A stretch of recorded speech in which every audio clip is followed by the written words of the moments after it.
దేవుని పరిశుద్ధ నామానికి మహిమ కలుగును గాక. హల్లెలూయా. చెప్దామా హల్లెలూయా. హల్లెలూయా. చాలా సంతోషం పిల్లరా, దేవుడు తన మహాకృపను బట్టి 10వ మాసంలో చివరి పరిశుద్ధ దినం మన జీవితాల్లో 2025వ సంవత్సరంలో కేవలం మరొక 2 మాసాలు మాత్రమే ఉంది. దేవుడు ఇటు రీతిగా ఈ నెలంతా కూడా ప్రారంభ దినం నుండి ఇప్పటి వరకు ఆయన కృపలో దాచి ఈ పరిశుద్ధ దినాన ఆయన నామాన్ని స్తుతించగలిగేటువంటి శ్రేష్టమైన ధన్యకరమైన సమయాన్ని మనందరికీ అనుగ్రహించినటువంటి విధానాన్ని బట్టి ఆయన ఉన్నతమైన నామమునకే మహిమ ఘనత ప్రభావములు కలుగునుగాక. చేరువచ్చిన మీ అందరికీ, సంఘ నాయకులైన వారికి, విశ్వాసులకు వందనాలు తెలియజేస్తూ, ప్రాముఖ్యంగా మరి చాలా దినాల తర్వాత మరలా మన మధ్యలో ఉన్నటువంటి దేవుని సేవకులు ప్రియులు రెవరెండ్ సపన్ కుమారయ్య గారికి మరొకసారి సంఘపక్షాన వందనాలు తెలియజేస్తూ ఉన్నాను. దేవుని వాక్యాన్ని ధ్యానం చేద్దాం. చదవబడిన వాక్య భాగం మనందరికీ చాలా సుపరిచితమైనటువంటి వాక్య భాగం. ప్రతి విశ్వాసి కూడా తన యొక్క ఆధ్యాత్మిక జీవితాన్ని ఎలా కట్టాలి, ఎక్కడ కట్టుకోవాలి, ఎక్కడ నిలిచి ఉండాలి అనేటువంటి శ్రేష్టమైన మాటలు ఈ 15వ అధ్యాయంలో ఉన్నాయి. అక్కడ ఒక మాట ఉంది చూడండి, నా యందు నిలిచి ఉండండి అన్నమాట. 4వ వచనంలో ప్రారంభ మాటలో నా యందు నిలిచి ఉండుడి, మీ యందు నేను కూడా చెప్పాలి నిలిచి ఉంటాను. ఈ మాట ఈ అధ్యాయం అంతట్లో గమనిస్తే సుమారుగా 13 సార్లు నిలిచి ఉండుడి అనే మాట చెప్పబడింది. ప్రభువునందు మనము ఫలించాలి, క్రీస్తులో ఫలించే అనుభవం కలిగి ఉండాలి, ఆత్మీయ జీవితంలో ఎదగాలి, ఆధ్యాత్మిక స్థితిలో వర్ధిల్లాలి అని అంటే వాక్యం చెప్తున్న మాట ప్రభువునందు నిలిచి ఉండాలి. దేవుని స్తోత్రం కలుగునుగా. ఈరోజు మనమందరం కూడా ఒక ప్రశ్న వేసుకోవాలి, మనం ఎక్కడ నిలిచి ఉన్నాము? చాలామంది ఈ ప్రశ్న వేసినప్పుడు మనం ఎక్కడ నిలిచి ఉన్నామంటే వచ్చే సమాధానం ఏంటంటే మనము ఎక్కడి నుంచి ఉన్నాం? నేల మీద నుంచి ఉన్నామండి, లేక భూమి మీద నిలబడి ఉన్నామనే సమాధానం చెప్తూ ఉంటాం. నిలిచి ఉండడం అనేది ప్రభు మనకి ఇచ్చేటువంటి శ్రేష్టమైన ధన్యత. అందుకే అన్నాడు కదా, నా యందు నిలిచి ఉండండి అని ప్రభు చెప్పిన మాటను బట్టి ఆ మాట క్రైస్తవ విశ్వాస జీవితంలో ఎంత ప్రాముఖ్యతను సంతరించుకుందో మనం గ్రహించగలగాలి. చూడండి, ఈ లోకంలో మనం కొంతమందిని గురించి మాట్లాడుకున్నప్పుడు చాలా సులభంగా ఆ వ్యక్తిని చులకన చేసి మాట్లాడే సందర్భం ఏమంటామంటే, ఈ వ్యక్తి ఎక్కడ ఏ పనిలో కూడా నిలబడలేడు, ఈమె ఏ పనిలో కూడా స్థిరంగా నిలిచి ఉండదు, పలానా వ్యక్తులు ఈ పనిలో క్రమంగా ఉండలేరు, ఎప్పుడు చూసినా వారికి ముక్కు మీద కోపమే ఉంటుంది, స్థిరంగా ఒక చోట నిలిచి ఉండలేరు అనేటువంటి కొన్ని మాటలు వింటూ ఉంటాం. చూడండి, కొన్ని సందర్భాల్లో యజమానులుగా ఉన్నవారి దగ్గర పనిచేసేవారు యజమాని ఎంత ప్రేమ చూపించినా సరే ఓ చిన్నపాటి సమస్య వచ్చినప్పుడు ఏంటండి, ఆ ప్రేమించే యజమానిని సహితం విడిచిపెట్టి వెళ్ళిపోతారంట. అంటే ఆ పనిలో ఏమాత్రం కూడా స్థిరంగా నిలిచి ఉండలేనటువంటి పరిస్థితి. చూడండి, నిలిచి ఉండడం అంటే ఒకే చోట ఉండడం. అది కూడా మనందరి జీవితంలో మనందరికీ రక్షణ కారకుడైనటువంటి యేసుక్రీస్తు వారిలో మనము నిలిచి ఉండాలి స్థిరంగా. దేవుని స్తోత్రం కలుగునుగా. అటు ఇటు తొలగిపోయేటువంటి పరిస్థితి మనలో ఉండొద్దన్నది ఈ వాక్య భాగం యొక్క సారాంశం. ఎందుకంటే 5వ వచనంలో చూడండి, చివరి భాగం అంటాడు కదా, 5వ వచనం చివరి మాట జాగ్రత్తగా వినాలి. నాకు వేరుగా ఉండి ఏమీ చేయలేరు కదా. మనము దేవునిలో నిలవకుండా లేక క్రీస్తులో నిలబడి ఉండకుండా ఆయనకు వేరైపోయి మనం ఏమీ చేయలేము, సాధించలేము. మనం అనుకుంటే కొన్నిసార్లు నేను ఏదైనా సాధించగలను, నేను ఏదైనా చేసేస్తాను, ఆ పని చేయడానికి నాకెంత మాత్రం కూడా అడ్డు లేదు అనుకుంటాం. కానీ దేవునికి వేరుగా ఉన్నప్పుడు మనం ఎంత గొప్ప పని తలపెట్టినా మనం సాధించేదేమీ ఉండదనే విషయాన్ని కూడా గమనించాలి. చూడండి, 4 నుంచి 10వ వచనం గమనించినప్పుడు నిలిచి ఉండాలి అనే మాట చాలాసార్లు కనిపిస్తూ ఉంది. ఈ సందర్భానికి ఈ మాట ఎంత ప్రాముఖ్యమో మనం గమనించాలి. విశ్వాసులుగా మనం అందరం కూడా నిలిచి ఉండాల్సిన ఒకే ఒక చోటు యేసుక్రీస్తు. ఆయన ప్రేమ అనేటువంటి మొక్కల వలె నాటబడి మనము ఆయన వనములో ఉండాలి. అందుకే ప్రారంభం ఏంటి? నేను నిజమైన, చెప్పాలి, నేను నిజమైన ద్రాక్షవల్లిని, మీరు తీగెలను. నేను ద్రాక్షవల్లిని, మీరు తీగెలుగా ఉన్నారు. ఆ వ్యవసాయం చేసేది ఎవరంటే తండ్రి అయినటువంటి దేవుడు. దేవుని స్తోత్రం కలుగును గాక. చెప్పాలి కదా, హల్లెలూయా. 4వ వచనం మరొక మాటను చూడండి. తీగె ద్రాక్షవల్లిలో నిలిచి ఉంటే గాని తనంతట తానే ఎలాగూ ఫలింపదో, అలాగే నాయందు అనగా క్రీస్తునందు నిలిచి ఉంటే గాని మనము ఫలించలేము. ఒకవేళ ఈరోజు మనలో ఎవరినైనా సరే బయటకు ఎవరు వచ్చి మీ ఆత్మీయ జీవితంలో ఎంతవరకు ఫలాలు ఉన్నాయి అని అడిగారు అనుకోండి కదా, మన దగ్గర సమాధానం ఉండదు. ఎందుకంటే క్రీస్తునందు ఆయన స్పష్టంగా చెప్తున్నాడు, నాయందు నిలిచి ఉంటేనే ఏమంటాడంట, మీరు ఫలిస్తారు. దేవుని యందు నిలబడలేకపోతే మనము ఆత్మీయ జీవితంలో ఫలించలేమనే సత్యాన్ని మనం గమనిస్తాం.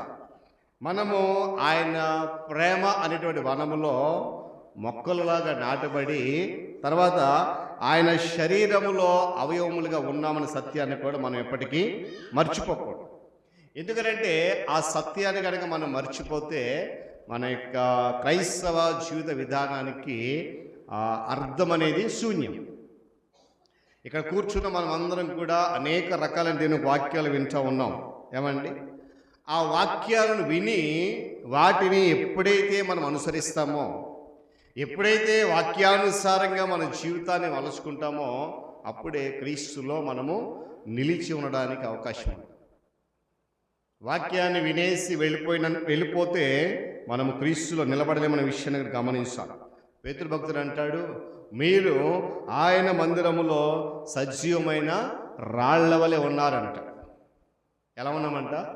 దేవుని మందిరంలో సజీవమైన రాళ్ల వలె ఉండాలి. ఆయన కుటుంబంలో సభ్యుల వలె, ఏమండి, ద్రాక్ష చెట్టు క్రీస్తులో మనం ఎలా ఉండాలంట?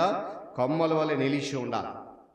అలా నిలిచి ఉంటేనే మనం ఏం చేయగలుగుతామంట? ఫలించగలుగుతాం. క్రీస్తునందు మనం నిలిచి ఉండడం విశ్వాసులుగా మనం అది ఇష్టపూర్వకంగా చేయాలండి. ఎవరో చెబితే చేసేది కాదు. వాక్యానుసారంగా నడవండి, ప్రార్థనా జీవితం కలిగి ఉండండి, విశ్వాసం ఎదగండి అని మరొకరు చెబితే మనము చేస్తే దానివల్ల ఫలితం ఏమీ లేదండి.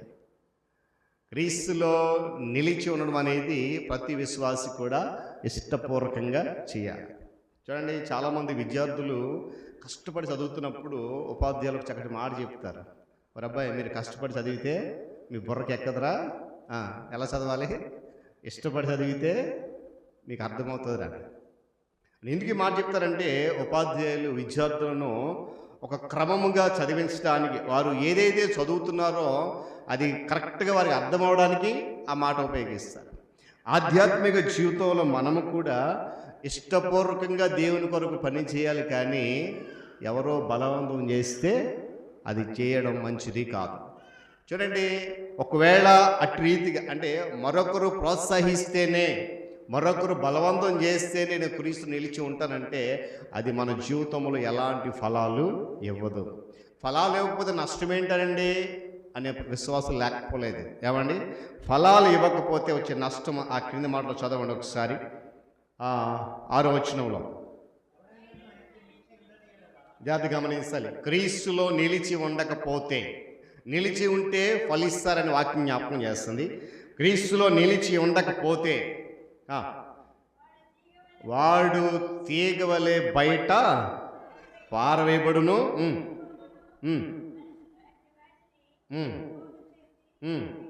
అగ్నిలో పారవేస్తారు, అవి కాలిపోతాయి. ఆయన అంటే నేను ద్రాక్షవల్లిని, నా తండ్రి వ్యవసాయం చేస్తున్నాడు, మీరు తీగలుగా ఉన్నారు. మీరు తీగలుగా ఉన్న మీరు స్థిరంగా నాలో నిలిచి ఉంటే, నా యందు నిలిచి ఉంటే మీరు ఎక్కువగా ఫలిస్తారు. ఒకవేళ నా యందు నిలిచి లేకపోతే ఏమన్నాడు అక్కడ? చదవండి ఒకసారి. నా యందు నిలిచి ఉన్న ఎడల వారు తీగ వల్ల బయట పారవేయబడి ఎండిపోతారు. ఎండిపోయిన తర్వాత మనుషులు ఏం చేస్తారంట?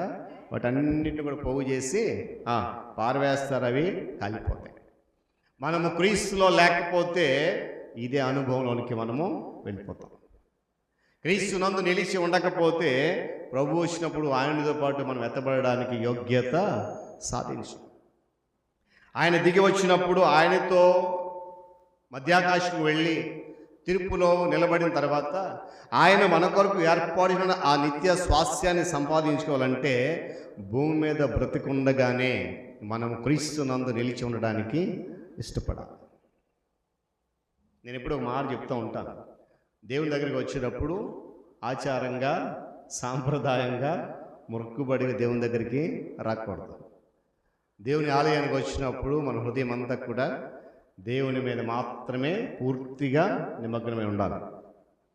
ఎందుకు అంటే అలా ఎప్పుడైతే మనం సంపూర్ణ సిద్ధపాటు కలిగి వచ్చామో ఆ సన్నిధి నుండి వచ్చేటువంటి దీవెన ఏదైతే ఉందో, ఆ సన్నిధి నుండి కలిగేటువంటి ఆనందం ఏదైతే ఉందో దాన్ని మనము పొందుకుంటాం. అందుకే కీర్తనగాడు రాశాడు కదా, నీ ఆవరణములో చెప్పాలి నీ ఆవరణములో ఒక దినము గడుపుట 1000 దినముల కంటే శ్రేష్టమంట. అంటే చూడండి ఎంత ఆశీర్వాదం. ఆ ఒక్క దినము మనము దేవుని సన్నిధిలో గడపకపోతే, ఆ ఒక్క దినము దేవుని సన్నిధి రాకపోతే దాని అర్థం ఏంటంటే ఆ 1000 దినముల ఆశీర్వాదాన్ని మనము కోల్పోతాం. ఆ సత్యాన్ని మనలో చాలామంది గ్రహించట్లేదు. ఇంకా ఏమండి, గమనించాలి. కనుక మనం ఇష్టపూర్వకంగా చేయాలి. ఇంకా మనం చేయాల్సిన పని ఏంటంటే ఎక్కడ నిలిచి ఉండాలి అనే ప్రశ్న వస్తే కనుక 7వ వచనం చదువుతాం.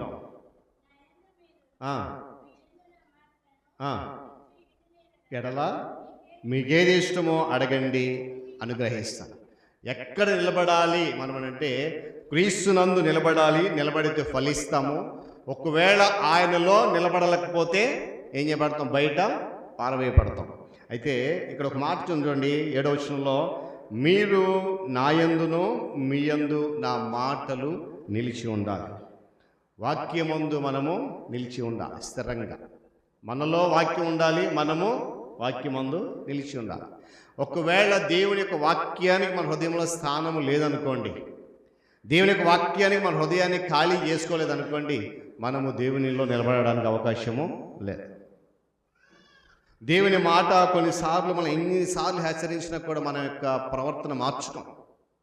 అందుకే నేను ఎప్పుడు ఒక మాట జ్ఞాపకం చేస్తాను. సామెతల గ్రంథం 29వ అధ్యాయం 1వ వచనంలో మాట ఉంటుంది. మీరు ఇంటికి వెళ్ళి చదవండి, ఇప్పుడు చదవద్దు ఆ మాట. దేవుని యొక్క గద్దింపు, దేవుని యొక్క దిద్దుబాటు, దేవుని యొక్క హెచ్చరిక మనము పెడచెవిని పడితే వచ్చే ఆ ఫలితం ఏంటనేది జ్ఞాని సొలొమోను అక్కడ రాశాడు. దేవునికి వాక్యం చెప్తున్న మాట ఏంటంటే, తన యందు విశ్వాసం ఉంచిన వారందరితో ప్రభువారి మాట చెప్పిన ఏమని, నా యందు మీరును మీ యందు నా మాటలు నిలిచి ఉండాలి. అనుక్షణము కూడా దేవుని యొక్క మాటలు మన హృదయంలో నిలిచి ఉండాలి. అదే యోహాను సువార్త 8వ అధ్యాయము 31వ వచనం చదువుదాం ఒకసారి. చూడండి, యూదులతో ప్రభు చెప్తున్న మాట. కాబట్టి యేసు తనను నమ్మిన యూదులతో, మీరు నా వాక్యమందు నిలిచిన వారైతే ఉండి సత్యాన్ని గ్రహిస్తారు. చాలండి. యూదులతో ప్రభు చెప్తున్న మాట ఏంటంటే, మీరు నా వాక్యమందు నిలిచిన వారైతే, నా వాక్యము మీలో నిలిచి ఉంటే, ఆ వాక్యానుసారంగా మీరు నన్ను అనుసరిస్తే ఎలా ఉంటామంట? ఆయనకు శిష్యులై ఉంటాం, నిజమైన శిష్యులుగా. ఆ తర్వాత ఒక మాట చూడండి, నాకు శిష్యులై ఉండి సత్యాన్ని గ్రహిస్తారు, సత్యము ఏదైతే ఉందో దానిని గ్రహిస్తారు. తర్వాత మాట, అప్పుడు సత్యము మిమ్మును స్వతంత్రులుగా చేస్తారు. దేవుని స్తోత్రం కలుగును గాక. ఏమండి, మనము ఆయనలో నిలిచి ఉంటే అన్నట్టుగా చాలా స్పష్టంగా, మీరు నా వాక్యమందు నిలిచి ఉంటే మీరు నిజముగా నా బిడ్డలు అవుతారు. వాక్యము మీలో నిలిచి ఉంటే మీరు సత్యాన్ని గ్రహిస్తారు. ఆ సత్యము మీరు గ్రహించినప్పుడు ఆ సత్యము మిమ్మల్ని ఏం చేస్తుందంట? స్వతంత్రం చేస్తుంది, స్వేచ్ఛనిస్తుంది. దేని నుండి అంటే లోకముల నుండి, పాపము నుండి, అపవాది యొక్క బంధకాల నుండి స్వతంత్రులుగా మనల్ని చేస్తున్న విషయాన్ని గమనిస్తాం. ఏమండి, ఆయన మాటలు మనల్ని ఓదారుస్తాయి, ఆయన మాటలు మనం బలపరుస్తూ ఉన్నాయి. ఆయన నోటి నుంచి వచ్చినటువంటి ప్రతి ఉపదేశము ఆయన రాకడ కొరకు మనను సిద్ధపరుస్తుంది. నేను ఇప్పుడు ఒక మాట చెప్తూ ఉంటాను, ఈ క్షణము దేవుని యొక్క రాకడ వస్తే, మనం ఉన్న పళంగా ప్రభు తన దూతలతో దిగి వస్తే మనం ఎంతమంది ఆయనతో పాటు ఎత్తబడగలం? ఎంతమంది ఆయనతో పాటు మధ్యాకాశం వెళ్ళగలం? ఒకసారి మనం ఆలోచన చేయాలి. నేను మరలా జ్ఞాపకం చేస్తున్నాను, భూమి మీద మన బ్రతుకు కాలం అంతా బ్రతికుండగానే క్రీస్తునందు నిలిచి ఉండడానికి మనము ఇష్టపడాలి. క్రీస్తునందు ఒక కట్టడముగా మనల్ని కడుతుంది దేవుని యొక్క వాక్యం. ఆధ్యాత్మిక విజయానికి, కార్యసాధకున్న ప్రార్థనకు ఏమండి మార్గాన్ని సూచిస్తుంది దేవుని యొక్క వాక్యం. మరి రోజు వాక్యాన్ని మనం ఎంతమంది అనుసరిస్తున్నాం? ఏమండి, ఒక విశ్వాసిగా మన హృదయంలో దేవుని మాటలు ఏమండి ప్రతిబింబిస్తూ ఉంటే, దేవుని మాటలు మన హృదయాన్ని ఏలుబడి చేస్తూ ఉంటే, దేవుని మాటలు మన యొక్క జీవితాన్ని అధికారం చేస్తూ ఉంటే కనుక మన కోరికలు పరిశుద్ధాత్మ దేవుని యొక్క ఆధీనంలో ఉంటాయి. గమనిస్తాం. ఏమండి, మనము ఫలించాలి అనే ఆశ కలిగి ఉంటే తప్పనిసరిగా ప్రభు మాట మీద మనము నిలిచి ఉండాలి. ఫలించాలి, ఆత్మీయ అభివృద్ధి చెందాలి, ఆత్మలో బలపడాలి, ఆత్మలు ఎదగలిన ఆశ మనలో ఉండాలి. దేవుని మందిరానికి రావాలి, దేవుని మందిరం వెళ్ళని ఆశ ఏ విధంగా అయితే మనం కలిగి ఉన్నామో, విశ్వాసులుగా పిలువబడాలి, క్రైస్తవులుగా పిలువబడిన ఆశ ఎలాగైతే మనలో ఉందో, దానికంటే ఎక్కువగా నేను ప్రభు మాట యందు నిలిచి ఉండాలి, ఫలించాలి దేవునిలో అనే ఆశ మనలో ఉంటే తప్పనిసరిగా ప్రభు దేవుని యొక్క వాక్యం మనల్ని ఏం చేస్తుందంట? అంచెలంచెలుగా ఫలింపజేస్తుంది. మరి ఎంతమంది ఆ ఆశ కలిగి ఉన్నాం మనం ఈరోజు? ప్రభు బోధ యందు మనం నిలిచి ఉండాలి, దేవుని వాక్యానికి విధేయులు అవ్వాలి, వాక్యానుసారం నడవాలి. మనం క్రీస్తులో నిలిచి ఉండి దేవుని యొక్క మాట ఏదైతే సెలవిచ్చిందో వాటిని అంగీకరించి పాటించాల్సిన అవసరం ఉంది. నేను మరలా జ్ఞాపకం చేస్తున్నాను, ఫలించాలి అనే ఆశ మనలో ఎంతమందికి ఉంది? ప్రభు అంటున్నాడు, ఫలించాలనే ఆశ మీలో ఉంటే మీరేం చేయాలంట? నా యందు నిలిచి ఉండాలి. దేవుని స్తోత్రం కలుగును గాక. చెప్పండి హల్లెలూయా. అదేవిధంగా అదే 15వ అధ్యాయంకి మరి కొంచెం కిందకి చూస్తే 10వ వచనం 2వ భాగం మాట చూడండి. మీరును నా ఆజ్ఞను గైకునే ఎడల నా ప్రేమ యందు నిలిచి ఉంటారు. మనము ఫలించే అనుభవానికి రావాలంటే వాక్యంలో మనము నిలిచి ఉండాలి.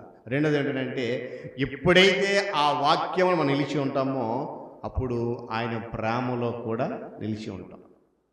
మనకు తెలుసు కదండి, దేవుని ప్రేమలో ఎలాంటి అరమరికలు లేవు, ఆ ప్రేమలో ఎలాంటి పక్షపాతము లేదు, ఆ ప్రేమలో మధ్యలో విడిచిపెట్టేటువంటి తత్వము లేదు. అది శాశ్వతమైన ప్రేమ.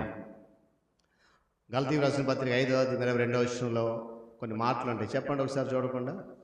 గలతీయులకు రాసిన పత్రిక 5వ అధ్యాయంలో 22వ వచనంలో చక్కటి మాటలు ఉంటాయి. ఏముంటాయి అక్కడ? చెప్పాలి. ఆత్మఫలాలు ఉంటాయి. ఈ ఆత్మఫలాలలో శ్రేష్టమైనది ఏదైతే? ప్రేమ కదా. గమనించాలి. ఈ పవిత్రమైన ప్రేమను మనము యేసుక్రీస్తు ప్రభు వారిలో చూడవచ్చు. ఏమండి, క్రీస్తు ప్రేమ త్యాగపూరితమైంది. ఆయన ప్రేమ త్యాగపూరితమైంది. ఎందుకనంటే, ఎందుకు పనికిరాని మనుషుల కొరకు, ఏ అర్హత యోగ్యత లేని మానవుని కొరకు తనను తాను బలిగా అర్పించుకున్నాడు ఆయన. అందుకొరకే ఆయన ప్రేమలో త్యాగం ఉంది. గమనించాలి. మరొకటి ఏంటంటే, ఆ ప్రేమ తన యొద్దకు వచ్చే వారిని ఏమాత్రం కూడా చెప్పాలి తన వద్దకు వచ్చేవారిని ఏమాత్రం కూడా త్రోసివేయదు. ఈరోజు ఇక్కడ కూర్చుని మనలో చాలామంది ఒకరంటే ప్రేమ కలిగి ఉంటాం, మరొకరంటే ద్వేషం కలిగి ఉంటాం. అది ఎవరు కూడా మార్చలేనటువంటి స్వభావం. ఏమండి, ఇది సత్యం కూడా. పైకి మాత్రం అందరినీ ప్రేమించినట్టే కనబడతాం, పైకి మాత్రం అందరి మీద ప్రేమను ఒలకబోస్తూ ఉంటాం, కానీ లోపల మాత్రం అందుకే ఒక మాట రాశాడు, లోపల ప్రేమించడం కంటే బహిరంగంగా గద్దించడం. అది మనం చెయ్యం కదా. ఎందుకు ఈ మాట చెప్తానంటే, మన ప్రేమలో మరకలు ఉన్నాయేమో కానీ దేవుని ప్రేమలో అలాంటి మరకలేమీ లేవు. మత్సలేనటువంటి ప్రేమ అది. మనలను వెదకి వచ్చినటువంటి ప్రేమ, సింహాసనాన్ని విడిచిపెట్టి, అధిష్టానాన్ని విడిచిపెట్టి, అధికారాన్ని విడిచిపెట్టి, సమస్తమైనటువంటి ఏమండి సౌఖ్యాలను విడిచిపెట్టి, ఎందుకు పనికిరాని మన కొరకు దిగి వచ్చినటువంటి ప్రేమ అది. ఏమండి, ఆ ప్రేమ మనల్ని ఏం చేసిందంటే, జిగటగల దొంగ వీపులేనంటే మనల్ని పైకి లేవనెత్తి. కనుక మనం ఏం చేయాలంటే ఆ ప్రేమలో నిలిచి ఉండాలి. దేవుని స్తోత్రం కలుగును కాక. అంటే యోహాను పత్రికలు అంటాడు కదా, ప్రేమ లేనివాడు చెప్పాలి, ప్రేమ లేనివాడు నా వాడు కాదు. ప్రేమ లేనివాడు నా వాడు కాదన్నాడు ఆయన స్పష్టంగా. పౌలు భక్తుడు అంటాడు 1 కొరింథీ రాసిన పత్రికల్లో, నాకు ఎన్ని తలాంతులు ఉన్నా, ఏమండి, నాకు ఎంత బలం ఉన్నా, నాకు ఎంత జ్ఞానం ఉన్నా, నాకు ఆస్తి ఐశ్వర్యాలు ఉన్నా, నాకేమున్నా కూడా నాలో ప్రేమ లేకపోతే నేను ఏమంటాడు, చదవండి ఒకసారి అన్నమాట. 1 కొరింథీ రాసిన పత్రిక 13వ అధ్యాయము ప్రారంభం నుంచి కొన్ని మాటలు చదవండి. 1 కొరింథీ పత్రిక 13వ అధ్యాయము ప్రారంభం నుంచి కొన్ని మాటలు చదవండి. జాతి గమనించాలి, మాట వినండి అందరూ. మనకు ఎన్ని తలాంతులున్నా దేవుని ప్రేమ మనలో లేకపోతే మన పరిస్థితి ఏంటి అనేది పౌలు చాలా స్పష్టంగా జ్ఞాపకం చేస్తారు. చదవండి. మనుషుల భాషలతోనూ దేవదూతల భాషలతోనూ నేను మాట్లాడినను, ప్రేమ లేకపోతే మ్రోగెడు కంసును, గణగణాడు తాళమెందును, ప్రవచించు కృపావరం కలిగి మర్మములన్నీయు జ్ఞానమంతయు ఎరిగిన వాడనైనను, కొండలను పెకలింపగల పరిపూర్ణ విశ్వాసం గలవాడనైనను ప్రేమ లేకపోతే ఏమంటాడంట, పౌలంతటి మహాభక్తుడి ఒప్పుకుంటున్నాడు. నాకు మనుషుల భాషతో మాట్లాడగలను, దేవదూతల భాషలో మాట్లాడగలను, కానీ ప్రేమ లేకపోతే వ్యర్థుడని నేను. ప్రవచించే కృపావరం ఉంది, జ్ఞానం ఉంది, కొండలను పెకలించగల పరిపూర్ణ విశ్వాసం ఉంది, కానీ నాలో ఏం లేదు, ఆ ప్రేమ లేకపోతే నేను వ్యర్థుడు అంటున్నాడు. ఈ మాట మనం ఒప్పుకుందామా? ఈ మాట మనం ఒప్పుకుందామా? దేవుని స్తోత్రం కలుగును కాక. చెప్పాలి హల్లెలూయా. ఏమండి, కనుక ఆ ప్రేమ మన కొరకు ఏం చేస్తుందంటే ముళ్ళ కిరీటాన్ని ధరించింది, సిలువలో మరణించింది ఆ ప్రేమ. కనుక ఆ ప్రేమ అంతం వరకు ప్రేమిస్తూనే ఉంటుంది మనల్ని. మనము భూమి మీద బ్రతుకున్నంత కాలము కూడా మనము ఆ ప్రేమను వ్యతిరేకిస్తామేమో, కానీ ఆ ప్రేమ మనల్ని ఎప్పటికి కూడా వ్యతిరేకిస్తుంది. ఆ సత్యాన్ని మనం గమనించాలి. కనుక ప్రేమ లేని హృదయం అంటే ఖాళీగా ఉండిపోద్ది. ప్రేమ లేని హృదయము ఖాళీగా ఉండిపోద్ది. ఆ ఖాళీగా ఉంటే ఏం జరుగుతుందో వాక్యంలో మాట్లాడేది, ఊడ్చి ఉన్నటువంటి ఇంటికి ఏమొచ్చాయంట, దురాత్మలు వచ్చాయి, దయ్యాలు వచ్చాయట కదా. ఒకవేళ మన హృదయము దేవుని వాక్యములో ఆయన ప్రేమలు నిలిచి లేక ఖాళీగా ఉండిపోతే ఏమండి, దురాత్మలకు అపవిత్రాత్మలకు స్థానం ఇచ్చిన వారం అవుతాం. ఎందుకంటే వాక్యం ఒక మాట ఉంటుంది, అక్రమం విస్తరిస్తుంది కనుక ఏమవుతుంది, ప్రేమ చల్లారిపోతుంది. అక్రమం విస్తరించేటైతే ప్రేమ చల్లారిపోతుంది నేను ఒక వాక్యం జ్ఞాపకం చేస్తే. కనుక మరొక మాట ఏంటంటే, ఎవరైతే ఆయనను ప్రేమిస్తారో వారు ఆయన ఆజ్ఞలు గైకొంటారు. ఇక్కడ కూర్చున్న మనం అందరం కూడా, మనలో చాలామందికి నిర్గమాకాండము 20వ అధ్యాయం ఉన్నటువంటి 10 ఆజ్ఞలు కొంతమందికి తెలుసు, కొంతమందికి తెలియదు. మీరు ఒప్పుకున్న ఒప్పుకోకపోయినా అదే సత్యం కదా. నేను ఈ మాట చెప్తానంటే, ఎవరైతే క్రీస్తును ప్రేమిస్తారో పరిపూర్ణంగా వారు ఆయన ఆజ్ఞలో నిలిచి ఉంటారు, ఆయన ఆజ్ఞలను పాటిస్తారు. అలా పాటించేవారు ఆయన ప్రేమను పొందుకుంటారని వాక్యం జ్ఞాపకం చేస్తుంది. అయితే ఈ ప్రేమ వలయములో ఎవరైతే ఉంటారో అలాంటి వారికి దేవుని ప్రేమ అర్థవంతంగా కనిపిస్తుంది. ఆ ప్రేమ వలయంలో లేని వారికి దేవుని ప్రేమను గురించి స్పష్టత అర్థం కాదండి. ఆ ప్రేమ ఎంత శ్రేష్టమైనదో గ్రహించాలంటే ఆ ప్రేమ వలయములో మనము నిలిచి ఉండాలి. బయట ఉంటే ఏమీ అర్థం కాదు. అందుకే మార్చదేమో మనం నాకు వేరుగా ఉండి మీరేమీ చేయలేము, దేవునికి వేరుగా ఉండి మనం ఏమీ చేయలేము. దేవుని ప్రేమ అనేటువంటి నివాసంలో విశ్వాసులు అనేటువంటి మనము స్థిరపడిపోవాలి. ఆ యొక్క విశ్వాసానికి యజమాని ఆయనే.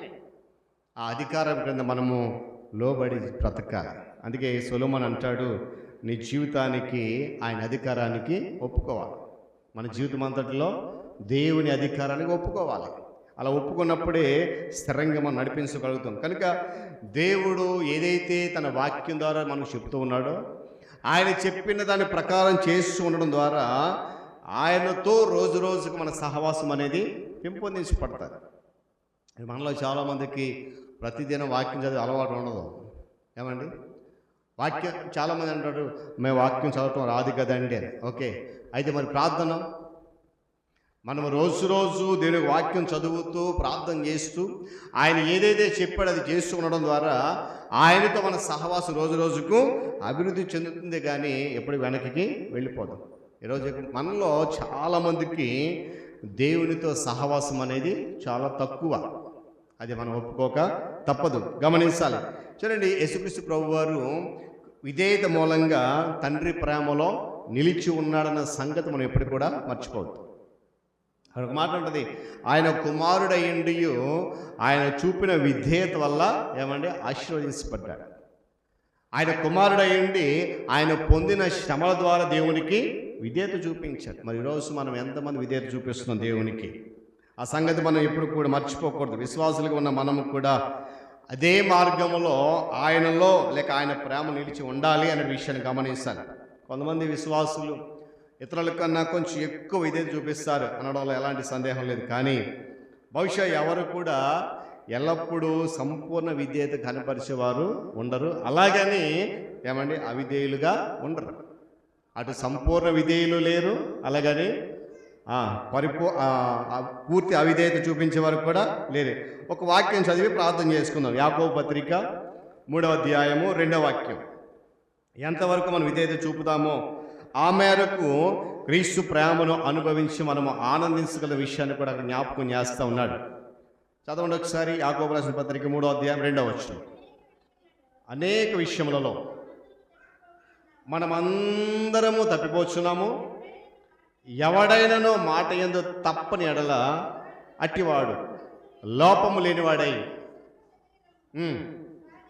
స్వాధీనం అందించుకోవడానికి శక్తిమంతుడు అవుతాడు. దేవుని స్తోత్రం కలుగును కాక. ఏమంటాడంట, నేను మరలా చదువుతాను చూడండి, అనేక విషయాల్లో మనం అందరము తప్పిపోతాం. కనుక ఆ తర్వాత మాట ఏమన్నాడంట, కనుక ఎవడైనను మాట తప్పని ఎడల అట్టివాడు లోపము లేనివాడై ఉంటాడు. మరి ఈరోజు మనము ఎలా ఉన్నాం? ఎంతవరకు దేవుని విధేయత చూపిస్తున్నాం? ఎంతవరకు ఆయనలో మనం నిలిచి ఉంటున్నాం? మనము క్రీస్తులో తప్పక నిలిచి ఉండాలని కోరుకుంటున్నామా లేదా? ఆయన వాక్యమందు నిలిచి ఉండాలని ఆశపడుతున్నామా లేదా? ఆయన ప్రేమలో నిలిచి ఉండాలని ఆశపడుతున్నాం లేదనే సత్యాన్ని గమనించాలి. ఏమండి, ఆయన సత్యాన్ని మనలో ఉండనివ్వాలి. నేను జ్ఞాపకం చేసిన ఒక మాట ఏమనంటే, మీరు నిజముగా యోహాను చదువుంది ఒకసారి మరొకసారి ఆ మాట ఇందాక జ్ఞాపకం చేసుకున్నాం కదా. ప్రారంభంలో ఒక మాటను చూడండి, యోహాను సువార్త 8:31 ఒకసారి చదవండి ఆ మాట. యోహాను సువార్త 8:31. తనను నమ్మిన యూదులు అంటున్నాడు, మీరు నా వాక్యమందు నిలిచిన వారైతే నిజముగా నా శిష్యులయ్యుండి సత్యమును గ్రహిస్తారు. కనుక ఆ సత్యములో మనము ఉండాలి. ఆ సత్యాన్ని మనలో ఉండనివ్వాలి. మన సత్యాన్ని ప్రేమిస్తూ ఉండాలి. ఆయన వెల్లడి చేసినటువంటి సత్యాలు నమ్మడంలోనే కొనసాగాలి. కనుక మరి దేవుని వాక్యం చెప్తున్నట్లుగా ఈరోజు ఒక ప్రశ్న వేసుకుందాం. నేను ఎక్కడ నిలబడ్డాను? వేటిలో నిలిచి ఉన్నాను నేను? వాక్యం చెప్తుంది, ప్రభు అన్నాడు, మీరు నా యందు నిలిచి ఉండండి. ఒకవేళ నా యందు నిలిచి లేకపోతే మీరు ఏం చేయబడతారంట? బయట పారవేయబడతారు.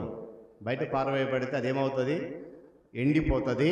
తర్వాత పోగు చేసి కాల్ చేస్తారు. కనుక ఈ ఉదయకాల సమయంలో దేవుని వాక్యం మనమందరం కూడా మనము దేవుని వాక్యము నిలిచి ఉన్నామా లేదా? ఆయన ప్రేమ యందు నిలిచి ఉన్నామా లేదా?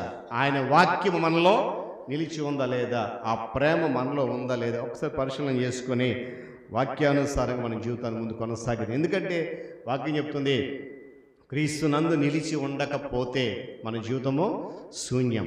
రెండవది ఏంటంటే, ఆయన వాక్యం మనలో నివసించకపోతే మన హృదయము ఖాళీగా ఉంటే లోకానుసరైనటువంటి దురాత్మలకు, అపవిత్రాత్మలకు చోటిచ్చిన వారు అవుతాం. మూడవది ఏంటంటే, ఆయన ప్రేమ మనలో లేకపోతే ఏమండి, మనము పౌలేమన్నాడు వ్యర్థుడు అని అన్నాడు.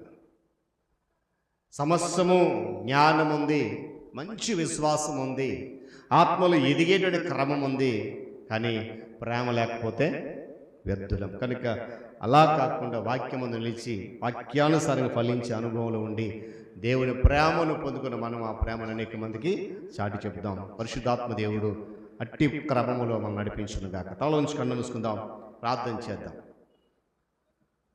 మహాగణుడును మహోన్నతుడైన మా ప్రియ తండ్రి, మీకు వందనాలు. 10వ మాసములో చివరి పరిశుద్ధ దినములో మమ్మల్ని నిలబెట్టుకున్నాం.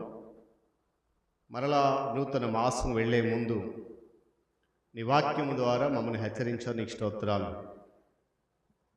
ఏ స్థితిలో మేము నిలిచి ఉన్నాము, ఎక్కడ మేము నిలిచి ఉండడానికి ఇష్టపడుతున్నాం, ఏ విధమైనటువంటి ప్రవర్తన కలిగి ఉన్నాం, ఒకసారి మమ్మల్ని మేము పరిశీలన చేసుకోవడానికి నీ వాక్యం ద్వారా మాతో మాట్లాడారు. మీకు వందనాలు నాయనా. నీ మాటలు మా యందు నిలిచి ఉండాలని, మేము వాటి యందు నిలిచి ఉండాలని, నీ ప్రేమ మాలో, ఆ ప్రేమలో మేము నిలిచి ఉండాలని నీ వాక్యం మమ్మల్ని అందరినీ గద్దించింది. ఒకవేళ ఈ 10 మాసాలు మేము అట్టి స్థితిలో లేమేమో, నిలకడలేని స్థితిలో ఉన్నామేమో, క్రమమైనటువంటి స్థానంలో నిలిచి ఉండలేదేమో, అందుకే నూతన మాసంలోని వెళ్ళబోతున్న మమ్మల్ని మరొకసారి నీ వాక్యము చేత సరిచేస్తున్నందుకే స్తోత్రాలు చెల్లిస్తున్నాను. ఇతబడిన వాక్యము వినిన మా అందరి జీవితంలో నూరంతులు ఫలింపచేయండి. కేవలము విని వెళ్ళిపోయే వారము కాకుండా విన్న దాన్ని గ్రహించగలిగే మనస్సు మా అందరికి అనుగ్రహించి ఆ వాక్యాన్ని మా హృదయంలో నింపుదల చేసుకొని వాక్యానుసారమైన జీవితం కలిగి ముందుకు కృపద ఇచ్చేయమని, తదుపరి జరగనైనటువంటి ఆరాధన క్రమంలో మీరు మాతో ఉండమని ఘనత, మహిమ, ప్రభావం మీకు చెల్లిస్తూ యేసుక్రీస్తు వారి శ్రేష్టమైన నామములో ఈ ప్రార్థన సమర్పిస్తున్నాను మా తండ్రి, ఆమేన్. ఈ సమయంలో రాజేశ్వరి వచ్చి ప్రత్యేకమైన పాట పాడి వినిపిస్తుంది. ఎంత ప్రేమయా, ఎంతో ప్రేమయా, నేనంటే నీకు చాలా ప్రేమయా. ఎంత ప్రేమయా, ఎంతో ప్రేమయా, నేనంటే నీకు చాలా ప్రేమయా. చాలా ప్రేమయా, ఎంత ప్రేమయా, ఎంతో ప్రేమయా, నేనంటే నీకు చాలా ప్రేమయా. చాలా ప్రేమయా, నీ నీడలోన నన్ను దాచినావు, నీ చేతిలోన నన్ను చెక్కినావు, నీ నీడలోన నన్ను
మంచిది. పిల్లల సమయంలో సంఘ ప్రకటనలు విందాం.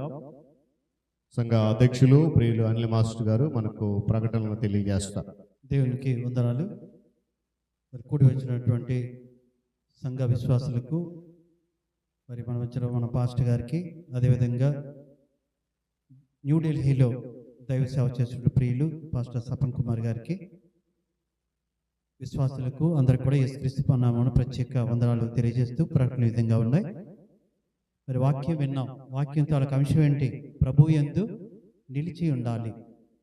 అంశం ఏంటి? ప్రభు యందు నిలిచి ఉండాలి. మనకి పాస్టర్ గారు చాలా విషయాలు చెప్పారు. ఫలించాలని ఆశ కానీ ఉంటే ఎవరి యందు నిలిచి ఉండాలి? ప్రభు యందు నిలిచి ఉండాలి. ఆయనకు దూరంగా ఉండి మనం ఏంటట ఏమీ చేయలేం. మనకి ఆస్తి ఉండొచ్చు, జ్ఞానం ఉండొచ్చు, తెలివితేటలు ఉండొచ్చు, ఏమి ఆయనలో ఫలించకపోతే మనం ఏవి కూడా చేయలేం. పాస్టర్ గారు చాలా చక్కగా చెప్పారు. మరి పాస్టర్ గారు ప్రత్యేక వందనాలు తెలియజేస్తూ మిగిలిన ప్రకటన విధంగా ఉన్నాయి. మనకి కృతజ్ఞతార్పణ పండుగ కేవలం 12 దినాలు మాత్రమే ఉంది. అమ్మ ఒకసారి కాన్సెప్ట్ చేయండి అందరు కూడా. కేవలం మనకి 12 రోజులు మాత్రమే ఉంది. ఎంత దగ్గరికి వచ్చాం చూడండి. సో ఇప్పటికే మరి ఇన్విటేషన్స్ కూడా ఆల్రెడీ ప్రింట్ అయిపోయాయి. మనకి కానుకల పండుగ 8వ తేదీ, అంటే నవంబర్ 2వ శనివారం 8వ తేదీ వచ్చింది. 8వ తేదీన మన సంఘంలో జరుగుతుంది. ఆ రోజు జరుగుతుంది అంటే మనకి ఆ ముందు నుంచి వారం రోజులు కూడా పనే గమనించాలి. మనకి దీనికి విజయనగరం నుంచి మనకి ప్రియులు బిషప్ డాక్టర్ మధు మనోహర్ గారు, ఆయన పేరు బిషప్ డాక్టర్ మధు మనోహర్ గారు. మనకి ఎప్పుడు ఈ ప్రాంతం రాలేదు. మరి ఆయనకి స్వతహాగా మినిస్ట్రీస్ కూడా ఉన్నాయి. హార్ట్ ఫర్ నేషన్స్ అని ఒక మినిస్ట్రీ తరఫున ఆయన సేవ చేస్తూ మరి అనేక ప్రాంతాల్లో మరి ఉద్యోగంగా వాడబడుతున్నటువంటి దైవ సేవకులు మన మధ్యకు వస్తారు. కాబట్టి మనందరం కూడా ఒకసారి పిల్లలు మనందరం కూడా మరి వాళ్ళ గురించి మనం ప్రార్థన చేయాలని ముందుగా మరి అందరికీ కోరుతూ ఉన్నాను. ఎందుకంటే వాక్యం మనకి చాలా ముఖ్యం. వాక్యం గురించి చేయండి, వాతావరణం గురించి కూడా చేయండి. మరి ఇటీవల వాతావరణం చూస్తే భయం వేస్తూ ఉంది. మళ్ళీ మరొక 4 రోజుల్లో తుఫాన్ అంటున్నారు. ఆల్రెడీ పేర్లు కూడా పెట్టేశారు ఆ తుఫాన్కి. మరి చూద్దాం, మనకి ఎటువంటి ఆటంకం లేకుండా మరి దాని గురించి ప్రార్థన చేయాలని కోరుతూ ఉన్నాం. మరి ఈ సందర్భంగా మరి మీకు తెలియజేస్తూనే ఉంటాం, వాట్సాప్ గమనిస్తూనే ఉండాలి. మరి వచ్చే ఆదివారం, మొదటి ఆదివారం ప్రభు బల్ల ఉంటుంది. ప్రభు బల్లే కాకుండా ఆ రోజు చాలా కార్యక్రమాలు ఉన్నాయి. ఏంటి? ముఖ్యంగా కృతజ్ఞతార్పణ పండుగ నిమిత్తం మరి ఏర్పాట్లు ఏ విధంగా చేయాలి? ఒక్కరి వల్ల ఈ కార్యక్రమం జరగడం అసాధ్యం. మనందరూ కూడా కలిస్తే, పాస్టర్ గారు ముందుంటారు, పెద్దల వెనుక విశ్వాసులు, సంఘం అందరూ కూడా, ఆంధ్ర బాప్టిస్ట్ చర్చ్ కొరసవాడ అందరూ కలిస్తేనే ఒక పండుగని మరి చక్కగా చేస్తాం. కాబట్టి ప్రతి ఒక్కరూ బాధ్యతాయుతంగా మరి ఈ రోజు నుంచి ప్రార్థన చేయాలి. ఏదైతే మీకు వాట్సాప్లో వస్తుందో ఆ రీతిగా ముందుకెళ్ళాలి. మరి ప్రభు బల్లే కాకుండా ఆ రోజు మరి మాట్లాడుతూ ఉంటాం ప్రతి సంవత్సరం కూడా, ముఖ్యంగా భోజన ఏర్పాట్లలో. అంటే ఎవరేం చేయాలి, నేను అదే ఇస్తాను. ఇప్పటికే కొంతమంది వాట్సాప్లో పంపించారు, కొన్ని మేము స్పాన్సర్ చేస్తామని. మీరు ఒక తీర్మానం చేసుకోండి, ఏదైతే ఇవ్వాలో అప్పటికప్పుడు కాకుండా ఒక లిస్ట్ అనేది ఇక్కడ పెద్దలు చదువుతాము. చదివిన తర్వాత ఏది మేమనేది ఏంటంటే ప్రతి సంవత్సరం లాగే ప్రతి సంవత్సరం కూడా ప్రతి ఒక్కరు కూడా మనకు కలిగిన దానికంటే ఎక్కువ ఇస్తూ ఉన్నాం. నిజంగా మన సంఘానికి అదొక ఆశీర్వాదం. కాబట్టి ఈ సంవత్సరం కూడా అట్టి రీతిగానే మరి ముందుకి వెళ్ళాలి. ఆ విషయంలో స్పాన్సర్ విషయంలో ఇప్పటి నుంచో ఒక ఆలోచన చేసుకోండి. ఆ ప్రకారం మరి రావాలని కోరుతూ ఉన్నాం. ఎవరు మిస్ అవ్వద్దు. వచ్చే ఆదివారం వీలైతే ఇతరులకు కూడా చెప్పండి, మన చుట్టుప్రక్కలకు కూడా చెప్పండి.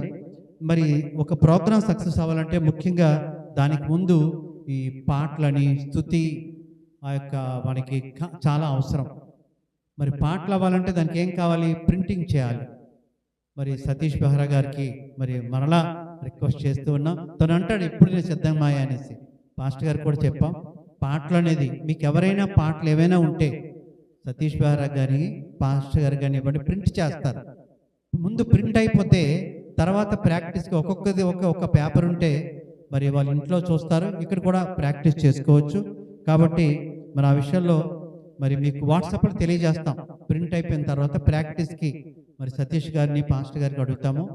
మరి అదేవిధంగా మరి అప్పారా మాస్టర్ గారు ఉన్నారు పెద్దలు, మరి మేనా టీచర్ గారు మరి చెప్తూ ఉన్నాను, వాళ్ళు కూడా ఏవైనా పాటలు కొత్తవి ఇస్తే నేర్పించవచ్చు, ఆ పాటలు ఇవ్వచ్చు. అటు రీతిగా పాటలు ఈ ప్రింటింగ్ కూడా అయిపోవాలి, గమనించాలి. మరి ఇన్విటేషన్స్ ఎప్పట్లాగే ప్రింట్ అయిపోయాయి. మరి సంఘస్థులకి ఇక్కడే ఇచ్చిస్తాము, మరి ఈరోజే ఇచ్చిస్తాము. దయచేసి ఎవరు ఏమనుకోకూడదు. ఈ ఆరాధన అయిన తర్వాత బయట ఎంచుకొని మీకు కార్డు ఇచ్చిస్తాము, ఇన్విటేషను. మీరు ఇంకా ఎవరికైనా ఇవ్వాలనుకుంటే, ఎవరికైనా చెప్పాలనుకుంటే మాకు చెప్పండి, అడ్రస్ ఇవ్వండి, లేకపోతే వాట్సాప్ ఒక నెంబర్ ఇవ్వండి, వీళ్ళకి చెప్పండి సార్ మా వాళ్ళు అంటే తప్పక మీరు చెప్పిన ప్రాప్తికి వాళ్ళకి దగ్గరుంటే వెళ్ళిస్తాము. దూరం అయితే ఫోన్ ద్వారా కానీ వాట్సాప్లో కానీ ఇస్తాము. ఎవ్వరూ మన రిలేషన్స్ని మర్చిపోవద్దు. కాబట్టి అందరికీ కార్డ్స్ అందేటట్టుగా మీరు అడ్రస్ ఇస్తే బాగుంటుంది. తర్వాత ముఖ్యంగా ప్రతి సంవత్సరం మనం కొన్ని స్టాల్స్ చేస్తాం. లలితకి బాగా తెలుసు, ఏమైనా పిండి వంటలు కానీ చేస్తూ ఉంటారు. అలాంటిది ఎవరైనా సరే మరి ఈ సంవత్సరం కూడా అలాంటివి ఉండాలి. బూరెలు కానీ ఏవైనా స్వీట్స్ కానీ ఏవైనా ఉండాలి. అదొక మీకు మరీ చెప్తాను, మనకి కృతజ్ఞతార్పణ పండుగ అనేది చాలా ముఖ్యమైన పండుగ, గమనించండి. ఎందుకంటే దాన్ని థ్యాంక్స్ గివింగ్, సంవత్సరం అంతా ఈ స్థితి ఇచ్చాడు, ఈ రోజు ఇక్కడ కూర్చున్నాం నిలబడ్డామంటే దేవుని తాలూకు కృపే. ఆయన కృప లేకపోతే ఈ స్థితి ఉండేది కాదు. పాస్టర్ గారు ఇప్పుడే చెప్పారు, నాకు వేరుగా ఉండి ఏమీ చేయలేరు అన్నారు. కాబట్టి మనం అలాంటివి ఏమీ చేయలేం. కాబట్టి ఆ రీతిగానే ఏదో ఒకటి చేసి నేను చేయాలి, నేను డిఫరెంట్గా చేయాలి. ఆ విధంగా స్టాల్స్ కానీ లేకపోతే ఏవైనా ఆక్షన్ వేస్తాం, అంటే వేలం వేస్తాం. మరి కొరసవాడ సంఘం అంటే దానికోసం చాలా మంది వస్తారు, డిఫరెంట్గా ఉంటుందని. కాబట్టి ఏవైనా ఒక అల్లికలు కానీ పెయింటింగ్ కానీ ఏదైనా ఒక వస్తువు తయారు చేయండి.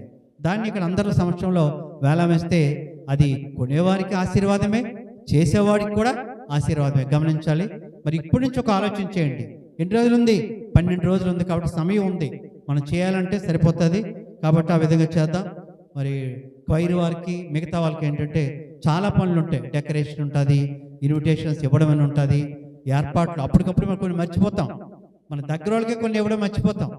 అలాంటి పిలుస్తాం, లక్ష్మణ్ రాయ్ ఇది మర్చిపోయాం, లేకపోతే రాజారావు, మనోహర్, ఇవన్నీ ఉంటాయి, లేకపోతే ధనుంజయ్, ఇలాంటివన్నీ చెప్తా. అలాంటివన్నీ లేకుండా ఒక ప్లాన్గా ఇప్పటి నుంచే ఒక కరెక్ట్గా వెళ్తే మన ప్రతిరోజు మరి ఇంకా మనకి ఫస్ట్ సండే 2వ తారీఖు పడింది, మొదటి ఆదివారం, అక్కడికి 5 రోజులు ఉంటుంది. కాబట్టి గమనించండి, ప్రతిరోజు అందరు కూడా రావాలని మరి రిక్వెస్ట్ చేస్తూ ఉన్నాను. మరి దీనికి కమిటీలు కూడా వేస్తాం, భోజనాలు కూడా కొంత బయట వాళ్ళు కూడా కొంతమంది వస్తారు, గెస్ట్లు అన్యులు వస్తారు. వాళ్ళు ఏంటంటే అవుతుంది, మనకి సమయం ఇక్కడ ఎక్కువ అవుతుంది, వాళ్ళు చాలాసేపు బయట ఉండిపోవడం, కొంతమంది భోజనాలు లేకుండా వెళ్ళిపోతూ ఉన్నారు. అలా కాకుండా ఎవరికైతే ఫుడ్ కమిటీ వేసామో కనీసం వాళ్ళకి ఆ రీడింగ్ రూమ్లో తీసుకెళ్ళి వాళ్ళు కనీసం భోజనం పెట్టి పంపించిస్తే మనకు బాగుంటుంది. ఆ రీతిగానే కూడా ఆ కమిటీ మెంబర్స్ అది కూడా వేస్తాం, గమనించాలి. మరి ఇవి కృతజ్ఞతల పండుగ నిమిత్తం ఉంటాయి. మరి కార్డ్స్ దయచేసి బయట ఇస్తాం, ఎవరేం అనుకోవద్దు. తర్వాత మిగిలిన ప్రాంతాలు విధంగా ఉన్నాయి. మరి హిజ్కియా రాజు గారు మరి ఆయన 30 తారీఖు నుంచి అంటే లక్షవారం, శుక్రవారం, శనివారం, ఆదివారం ఈ 4 రోజులు రాణిపేటలో మీటింగ్స్ పెట్టారు. 30 నుంచి మరి మనకి చాలా మంచి స్పీకర్స్ వస్తున్నారు. అక్కడ జోసెఫ్ ప్రకాష్ గారు మనకి కానుకల పండుగ వచ్చారు ఒకసారి. మరి చాలా మంచి స్పీకర్స్ ఉన్నారు. రాజీవ్ డానియల్ గారు, వీళ్ళందరూ ఒక్కొక్క రోజు ఒక్కొక్కరు. వరంగల్ నుంచి రాజీవ్ డానియల్ గారు, వైజాగ్ నుంచి పాల్ గారు, తర్వాత మరి డేనియల్ ఇవాన్స్ గారు వైజాగ్ నుంచి, జంషెడ్పూర్ నుంచి లిమ్మా గారు, వీళ్ళందరూ వస్తున్నారు. కాబట్టి మనకి మరి హిజ్కియా రాజు గారు ఇన్విటేషన్స్ కూడా సంఘానికి పంపించారు. సంఘం అంతా రమ్మని చెప్పారు. ప్రతిరోజు కూడా భోజనాలు ఉంటాయి సాయంత్రం, గమనించాలి. మరి మనం మరి శుక్రవారం, శనివారం బిజీగా, ఆదివారం అవ్వదు. కాబట్టి మొదటి రోజు వెళ్తాం. మొదటి రోజు ఎప్పుడంటే లక్షవారం 30 తేదీ, గమనించండి. ఈరోజు ఆదివారం, లక్షవారం మనం రాణిపేట వెళ్తాం. సాయంత్రం ఆటోలు ఉంటాయి. కాబట్టి మరలా మీకు ఫోన్ మరలా రాదు, ఇదే గమనించండి. మీరే అడుగుతుండాలి. బుధవారం నుంచే మీరు అడగాలి, సార్ రేపు అన్నారు ఎన్ని గంటలకు రావాలి, ఎక్కడికి రావాలి మీరంటే తప్పక. హిజ్కియా రాజు గారు నేను వచ్చారు, చెప్పారు 9:30 కల్లా అంత అయిపోతుందట. లేట్ చేయమండి, అప్పట్లాగా వాక్యం కూడా ముందే ఇచ్చేస్తాం అనేసి అన్నారు. కాబట్టి మరి మొదటి రోజే జోసెఫ్ ప్రకాష్ గారు మరి చాలా చక్కగా మెసేజ్ ఉంటుంది. ఇటీవల మరి ఎంతమంది సువార్త ఒకటి చేశారు వాళ్ళు, సువార్త రాణిపేట ఏరియాలో జోసెఫ్ ప్రకాష్ గారే. మరి ఆయన చెప్తూ చాలా వ్యాన్స్తో వచ్చి ఉండిపోయారట 3 రోజులు. జోసెఫ్ ప్రకాష్ గారు ఆ టీము అక్కడ ఉండిపోయి అక్కడే వంట చేసుకొని భోజనం చేసుకొని ఆ చుట్టుప్రక్కల ఏరియా వాళ్ళు సువార్తకి వెళ్ళారు. మరి అలాంటి స్పీకర్ కాబట్టి మనం తప్పక 30 తారీఖు వెళ్దాం, గమనించాలి. అదేవిధంగా మధ్యలో మరి ఒక సహోదరి దనుపురం నుంచి వచ్చేది అమ్మ తన రూతమ్మ ఆవిడ పేరు, మరి తన గురించి కూడా ప్రార్థన చేయండి. రూతమ్మ దనుపురం ఆవిడ గురించి ప్రార్థన చేయండి. తర్వాత రాజారావు గారు, మరి చాలా సంతోషం అనిపించింది నిజంగా. ఎంతనే ఆనందపడ్డాం, సంఘం అంతా ఆనందపడ్డాం. ఆ యొక్క చూడండి బైబిల్ ఎలా చదువుతాడు ఏంటో, ఎలా ఉంటాడో మనిషి అనుకున్నాం. దేవుని కృప అంతకంటే ఏం కావాలి చూడండి. బెస్ట్ ఎగ్జాంపుల్ రాజారావు గారు. మరి ఎన్నిసార్లు అయితే పడిపోతున్నారో అన్నిసార్లు కూడా రాజారావుని లేపి సజీవంగా ఉంచడమే కాకుండా ఎంతమంది ప్రార్థన చేశాం, ఎన్ని ప్రేయర్ టవర్స్కి రాజారావు పేరు ఇచ్చి ఒకసారి గమనించండి. నిజంగా దేవుని కృప అంటే ఆయన తన ప్రణాళికలు మరి రాజారావు గారు వేరేగా ఉన్నాయి. రాజారావు గురించి ప్రార్థన చేయండి. మరి చక్కగా తను ఇంకా మరి యాక్టివ్గా పనిచేస్తూ మరి ఇలాంటి కార్యక్రమాల్లో ముందు మరి తను సలోమి తన కుటుంబం లాగా వాళ్ళ గురించి ప్రార్థన చేద్దాం. అదేవిధంగా పార్వతి కూడా ప్రార్థించామని కోరింది, పెద్దవిధి తనకు కూడా బాగలేదని చెప్పింది. మరి దయచేసి గమనించండి, గ్రూప్లో ప్రతిదీ పెడతాము. గ్రూప్లో పెట్టిన తర్వాత మీరు ఫాలో అవ్వండి. తెలియకపోతే అడగండి పెద్దలకి, గ్రూప్లో ఏది పెట్టారు కార్యక్రమం ఏంటని. అదేవిధంగా మంగళవారాలు శుక్రవారాలు ఉంటాయి. ఆ రోజు కూడా ఏమైనా కానుక పండుగ గురించి ఉంటే మేము ఇక్కడ మీకు తెలియజేస్తాం. చివరిగా మీకు నిన్ననే పెట్టాను, గ్రూప్ సింగింగ్ అని ఒక ఇది పెట్టారు. వాళ్ళు ఏంటంటే గ్రూప్స్ పాట ఒకటి పాడాలి. నవంబర్ 15 లోపల రికార్డింగ్ చేసి వాళ్ళకి పంపించాలి. ఇన్స్ట్రుమెంట్ అక్కర్లే, ఇన్స్ట్రుమెంట్స్ ఏమి ఉండకూడదు. నవంబర్ 15 లోపు పంపిస్తే వాళ్ళు కొన్ని ఆన్లైన్లోనే సెలెక్ట్ చేస్తారు. సెలెక్ట్ చేసి ఆ క్యాష్ ప్రైజ్ కూడా ఇచ్చారు. క్యాష్ ప్రైజ్ రానటువంటి వాళ్ళకి టీవీలో కూడా ఎవరైతే పాడారో ఆ పాట కూడా ఏదో ఒక రోజు వాళ్ళు మనకి తెలియజేస్తారట, ఏ రోజు మన పాట టీవీలో కానీ ఎక్కడ కానీ వస్తుందో. సో మంచి అవకాశం కాబట్టి మనందరం కూడా దాని గురించి కూడా మీకు సిద్ధపాటు చేస్తాం పెద్దలుగా. కాబట్టి ఇవన్నీ కార్యక్రమాలు చాలా ఉన్నాయి కాబట్టి అన్నిటి గురించి కూడా మీ అనుదిన ప్రార్థనలు గుర్తు చేసుకుందాం. మరి బోరగా నుంచి నారాయణమ్మ గారు తన ఆరోగ్యం గురించి, దాస్పురం నుంచి వాళ్ళిద్దరు ప్రతి వారం అక్కడ వాళ్ళ గురించి, ఇలాంటి వాళ్ళ వృద్ధులు మన సంఘంలో ఉన్నారు, వాళ్ళందరి గురించి కూడా మరి ప్రార్థన చేద్దాం. మరి ఎవరైతే రాకపోతే అందరూ కూడా మరి తెలియజేయాలని ఆశపడుతూ మరి ఏదైతే చెప్పారో అవన్నీ ఇతరులకు షేర్ చేయండి. రానటువంటి వారికి ఎవరైతే బాగలేదో పాస్టర్ గారు చెప్తే వాళ్ళ గురించి మరి చివరిలో వాళ్ళ గురించి కూడా ప్రార్థన చేస్తారు. Thank you. అందరం లేచి నిలబడదాం. ముగింపు ప్రార్థన, ప్రభు నేర్పిన ప్రార్థన ఆశీర్వాదంతో ఈ ఆరాధన ముగించుకుందాం. దేవుడు 10వ మాసంలో 4 ఆదివారాలు మనలను సజీవులుగా ఉంచాడు. మరి ఈరోజుతో ఈ 10వ మాసంలో పరిశుద్ధ ఆదివారం ముగిసింది. మరొక నూతన ఆదివారంలోనికి, నూతన మాసంలోనికి మనం వెళ్ళబోతున్నాం. మరి రానున్న వారమంతా జరగబోయే కార్యక్రమాలు అయితే ఏమి, సంఘ కార్యక్రమాలు అయితే వాటి వరకు ప్రార్థన చేద్దాం. అధ్యక్షులు వారు చెప్పినట్లుగా ప్రతి విషయంలో ప్రార్థనాపూర్వకంగా ముందుకు వెళ్దాం, ప్రభువులో నిలిచి ఉందాం, దేవుని దీవెన పొందుకుందాం. ఈ సమయంలో సంఘ ఉపాధ్యక్షులు ప్రియులు డాక్టర్ లారెన్స్ గారు మనలను ముగింపు ప్రార్థనలు నడిపిస్తారు. ప్రభు నేర్పిన ప్రార్థన ఆశీర్వాదంతో ఆరాధన క్రమాన్ని ముగించుకుందాం. ప్రార్థన చేసుకుందాం.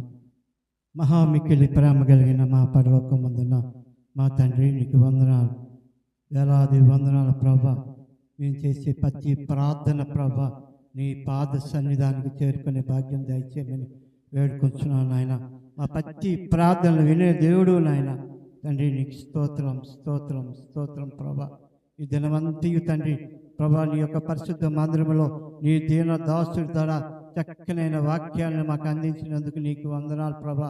తండ్రి వాక్యం ద్వారా మేము వాక్యం ద్వారా నీ మా హృదయాలను శుద్ధి చేసుకునే భాగ్యం మాకు దయచేస్తావు తండ్రి. వాక్యాన్ని మేము పదిలపరుచుకొని నెమరు వేసుకొని ప్రతి దినము తండ్రి నీ సన్నిధానంలో మేము స్తుతించి ఆరాధించుకునే భాగ్యం మాకు దయచేయమని వేడుకుంటున్నాం ప్రభా. నీ యందు ఎక్కువగా నిలిచి ఉంటే ప్రభా మా కుటుంబాలు, మా సంఘాలు అన్నీ కూడా మమ్మల్ని ఆశీర్వదిస్తామని సెలవిచ్చావు నాయన. నీకు నమ్ముకున్న దేవుడు ప్రభా, అన్ని విషయాల్లో కూడా మమ్మల్ని ఘనపరిచే దేవుడు, నీకే వందనాలు స్తోత్రాలు ప్రభా. తల్లి మరులను కానీ ఏ దినము కూడా మమ్మల్ని విడువు నాయన, నీకు వందనాలు తండ్రి. ప్రతి క్షణం కూడా మమ్మల్ని విడిచిపెట్టవు నాయన. నీకే వందనాలు స్తోత్రాలు.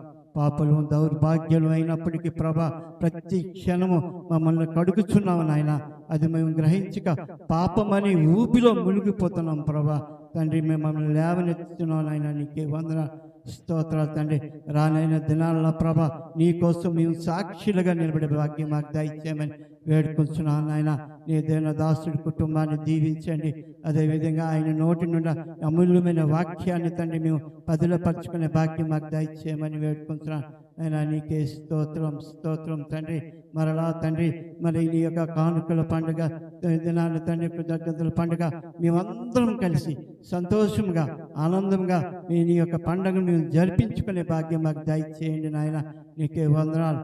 ప్రతి వారు కూడా తండ్రి ప్రార్థనాపరంగా నీ మందిర ఆవరణలో మేమందరం కలిసి ఆనందంతో నీలో ఆనందించే భాగ్యం మాకు దయచేయమని వేడుకుంటున్నాను. మరి ముఖ్యంగా ప్రభా మరి మా మధ్యలో ఉన్న మన రూతమ్మ నూతనంగా వచ్చిన రూతమ్మను బట్టి నీకు వందనాలు. అదేవిధంగా మరి అనారోగ్యంతో బాధపడుతున్న బిడ్డలను ముట్టండి, స్వస్థపరచండి నాయన. అదేవిధంగా పార్వతిని బట్టి నీకు వందనాలు. ఆ బిడ్డ అనారోగ్యంతో ఉన్నదని తెలిసింది, ఆ బిడ్డను ముట్టి స్వస్థపరచమని వేడుకుంటున్నాను.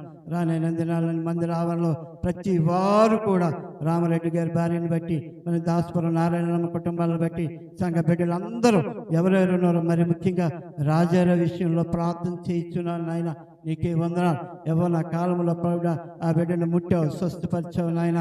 నేను నీ యొక్క సేవలో బిడ్డ ముందుకు నడుచుకొని మరలా తన జీవితాన్ని నూతనంగా పరిచే భాగ్యం ఆ బిడ్డకి ఇచ్చావు తండ్రి. ఆ బిడ్డను మరి సాతాను శక్తులను బంధింపబడకుండా తిరిగి నీ యందు నిలబడే భాగ్యం ఆ బిడ్డకు దయచేయమని వేడుకుంటున్నాను. సంఘ అభివృద్ధిలో ఆ బిడ్డకు ముందుకు నడిపించండి. యవనస్తులందరినీ కూడా తండ్రి మరి నీ కానుకల పండుగ నిమిత్తమే అందరం కూడా మరి చక్కనైన ముందుకు నడిపించమని వేడుకుంటున్నాను ఆయన. నీకే వందనాలు స్తోత్రాలు తండ్రి.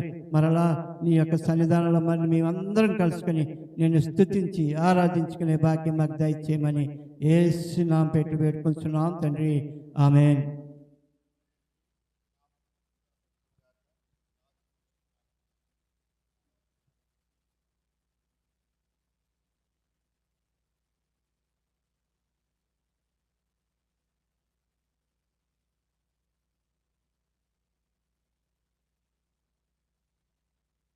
ఆమేన్. పరమ తండ్రి అయిన దేవుని ప్రేమ, రక్షకుడైన యేసుక్రీస్తు వారి యొక్క కృప, పరిశుద్ధాత్మ దేవుని సహవాసము, ఆయన సన్నిధి కాపుదల చేరవచ్చిన మనకు మన కుటుంబాలకు సంఘానికి తోడయండి. బలహీనంగా ఉన్న బిడ్డను బలపరిచి స్వస్థపరిచి ఆరోగ్యవంతులుగా ఉంచి రానున్న మాసములో జరగబోతున్న కృతజ్ఞత పండుగలో సరళము చేసి మార్గం అంతటిని ఆయన కృప ద్వారా నడిపించును గాక. ఆమేన్.